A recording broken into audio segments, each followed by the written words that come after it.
যে প্রেস্টিজ কোম্পানির, খুব ভালো। এটাতে দিয়ে আমি এই যে কাটবো লাউ। লাউ জাস্ট এরকম করে লাগালাম, লাগিয়ে এরকম টেনে দেবো। এটাতে পেঁয়াজ কাটা যায়, লঙ্কা কাটা যায়, রসুন কাটা যায়, আর আদা কাটা যায়। আপনি যা কিছু কাটবেন এরকম করে টেনে দিলেই হয়ে যায়, কুচি কুচি হয়ে যায়। রসুন একেবারে কুচি, ডিমের অমলেট করার জন্য আদা কুচি, আপনি চা করলেন আদা দিলেন, আদা কুচি করলেন, দিয়ে চায়ে দিলেন। গাজর কাটলেন, গাজরের হালুয়া করলেন, চাউমিন করলেন, যা কিছু। ঠিক আছে, এইভাবে কাটা হয়। এই দেখুন,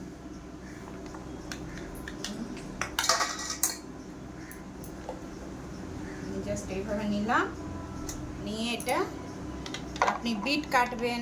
ছেলেরা তো অনেক কিছু কাটতে পারেন, আবার অনেক ছেলে পারে, সবাই পারে না। যারা অফিস করে, একটু আমলেট খাবে, পেঁয়াজ কেটে নিল, লঙ্কা কেটে নিল, কেটে পরে আপনার সব কিছু ছোট ছোট করে। আর কি বলুন তো, ওটা হলো, হ্যাঁ চাকুর তো সাহায্য লাগবেই, নাহলে বড়টা মেশিনটা তো ওটা ঘুরতে, এটা তো হ্যান্ড মেশিন, এটা ইলেকট্রিক মেশিন নয়। জাস্ট এই যে এইভাবে, আর এই যে এটা ধরে জাস্ট এরকম করে টেনে দিলাম। ঠিক আছে, এই যে এটা লাগতে হবে ঠিক করে। এটা ভুল লাগালাম নাকি? আবার ভুল লাগিয়েছি। ও আচ্ছা আচ্ছা, এটা ভুল লাগালে হবে না। আচ্ছা, আমি পেঁয়াজ কাটি তো, তরকারি কাটি একটু আধটু, জাস্ট আজকেই বের করলাম এটা। এই যে এইভাবে এটার মধ্যে গাজর কাটা যায়, বিট কাটা যায়, বরবটি কাটা যায়, বিনস কাটা যায়, যে কোনো তরকারি আপনারা কাটেন। আর এই জাস্ট এটাতে রেখেছি।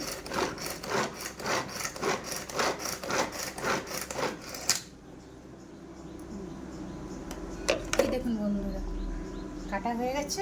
এই যে ছুরি, আচ্ছা নাচো জাস্ট এইভাবে। হ্যাঁ, এটা এইরকম, হ্যাঁ এটা ঢোকানোটা যদি ভুল হয় না, তাহলে এই যে জাস্ট এরকম আর এরকম, জাস্ট এরকম করে এটা তো খুব সুবিধা। দেখুন কেমন কাটা হয়েছে, এই দেখুন খুব সুন্দর হয়েছে, আর খুব তাড়াতাড়ি হয়। এটা আজকে আমি লাউ ডাল দিয়ে মুগের চচ্চড়ি করব। হ্যাঁ হুকমা, গাজর আনতে বলবি তোর বাবাকে, কালকে চাউমিন করে দিয়েছিল। হ্যাঁ গাজরটা নিয়ে আসলে হুকমা, ঠিক আছে। দুধ দিয়ে করব, গাজর কাটা যায় সব কিছু।